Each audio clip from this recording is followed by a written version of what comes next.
We have learned in past lectures that it is important to reflect on action and inaction in order to continue to develop your career.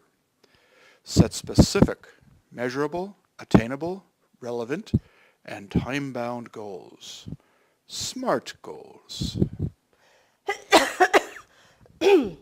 Excuse me, I have a little cold. And it's really easy to fall behind, to forget to, for example, refresh a digital artifact to reflect current accomplishments. Sometimes, though, you'll find yourself in moments of transition where your career takes a turn, either expected or not. It could be due to job loss, maybe changes in your work environment, geographic changes necessitate, sort of a move, or it might be just a desire to shift career path to better suit interests and your aptitudes. So reflecting on where you've been, where you are, and where you wish to go can really help smooth some of these transitions and keep you moving towards both short and long-term goals. As we learned in Course 3, Donald Shawn's work encourages you to reflect both on action and inaction. And in terms of your career development, really, a Wall Street Journal blog encourages all of us to ask questions that help frame how to get at these goals. And you should probably endeavor to create time to ask these questions when you're not in moments of transition. We know change often brings an urgency that sometimes isn't really conducive to the deeper kinds of reflection about which we're sort of speaking today. So here are some examples of questions you could ask yourself. What are your personal values? How do you prioritize those values? What environment or culture do you enjoy working in? And what's your desired lifestyle balance?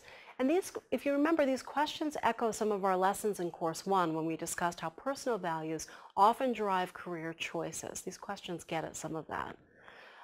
We've also discussed self-assessment and how to find tools to help you self-assess, but we emphasized that self-assessment is often a little inaccurate. Prospective employees often overestimate their knowledge, skills, and abilities in alignment with a particular position or industry. So a crucial piece of the puzzle is actually peer assessment. And both self-assessment and peer assessment bring a more complete picture of you, your skills, attributes, competencies, abilities, and perhaps most importantly, those areas for improvement. So the first part of the equation is how to give good feedback to your peers, subordinates, and supervisors. We talked about the 360 review. So to review a bit, remember that feedback should be constructive. Maybe we've all been on the receiving end of feedback that is either harshly delivered or just doesn't seem to have good content or be constructively framed. So we don't actually learn anything about ourselves from the feedback. We want to avoid that and instead work to give feedback that is direct. So instead of telling a colleague, for example, that she's not a good communicator, say that delays in replying to email can hold up workflow. You should also express concern. That communicates a sense of importance. So for example, I've noticed that you arrive to meetings late. You often arrive to meetings late. I'm concerned that this will negatively influence your supervisor's review. If you share a supervisor, our supervisor's review. So you're not just criticizing someone, you're putting a little bit of a context around it. You can also express appreciation and add some strengths in, right? These are constructive criticisms, so they should have strengths and gaps for improvement. For example, I appreciate that you're always the first to volunteer to work on a new project. It underscores a colleague's sense of initiative or sense of being entrepreneurial in your organization.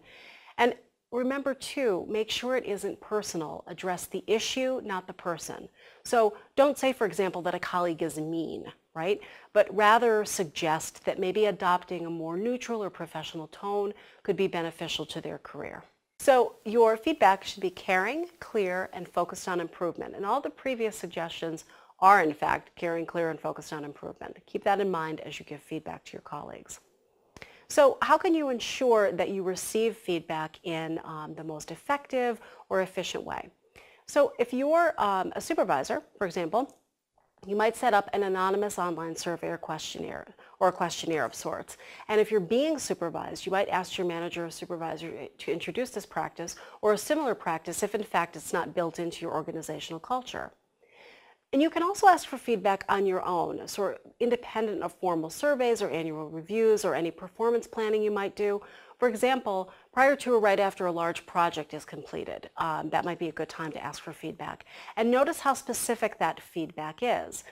Here are 5 questions that you can actually ask a supervisor or a manager to get maybe what you need to better develop your career and so forth. For example, what specifically can I do to better support our team's mission? If your boss were to give me a piece of advice, what would that be? So what's something specific that I could do? Who should I be working with more closely? Your supervisor might have a sense of some projects that you could jump in on about which you might not be aware. And which parts of my style concern you the most? Lastly, specifically, what do I need to do to work on, to be ready for, and then insert the job or assignment you're most interested in here. So for example, if there's a big project coming up, what do I need to do to be ready for that big project? And then once you have assessments from colleagues and others in your working environment, look for patterns. See if these comments are sort of those one-off comments, or are they repeated over and over again in different ways. And then from there, can you make some generalizations about your behavior or about how others perceive you? For example, if you receive feedback that you're constantly late for meetings, guilty. Is this pattern repeated in other aspects of your work behaviors? Do you not, for example, maybe answer emails in a timely fashion? Have you ever missed a deadline at work? If you're on a team-based project, are you consistently the last person to contribute? So what does that say about how you prioritize your work obligations? Do you take on too much and you can't make the deadlines? Or are you generally unresponsive to the concept of time? I've had colleagues who are, and so they need to think about what that means, particularly if they're working in collaborative environments. And then after you reflect on the feedback and frequently appearing items, right, those patterns, decide what you will change, and also decide how. So have a plan. The goal is to routinely seek feedback. It'll feel less uncomfortable. You'll have more potential to receive more constructive feedback and develop ongoing plans for improvement and or capitalize on identified skills. So this is the not so great part. You also have to be prepared to hear criticism and not respond poorly.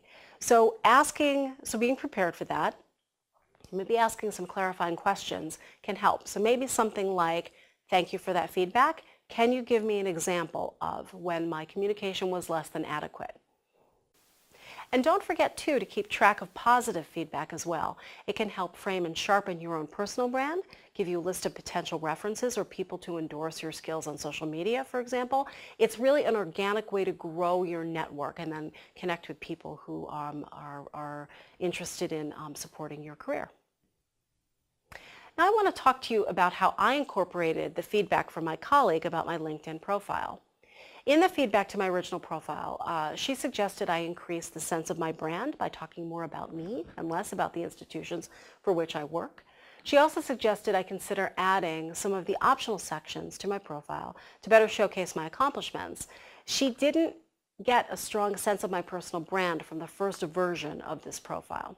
So, based on her feedback, I actually did quite a bit. So I added some contact information, I added my research interests, I added causes I care about. I'm very interested in animal welfare causes, for example. I wrote about that.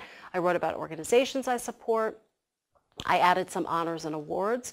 And I also wrote a short post and linked to an article of interest that's connected to higher ed, so the industry in which I currently work. But most importantly, I reworded my work experience section, actually all of them, to reflect my actual experiences and not the history of the institutions for which I worked. And it was really a good exercise for me to do, and I'm glad to have had the opportunity to do it here with you. And you can check out my profile for more details if you want to. It's up on LinkedIn. So in this next peer review assignment, it's actually your turn to reflect on the role of feedback. The exercise is intended to help you discover the potential of giving and receiving feedback when planning your career development trajectory, your career plan. You'll actually review the feedback you've received from your peers and feedback you've given, so both sides of that coin, and then connect the information you've been given to your action plan. More specific instructions, again, can be found in the Field Experience Reflection Peer Review, Part A. Good luck with that. Have fun.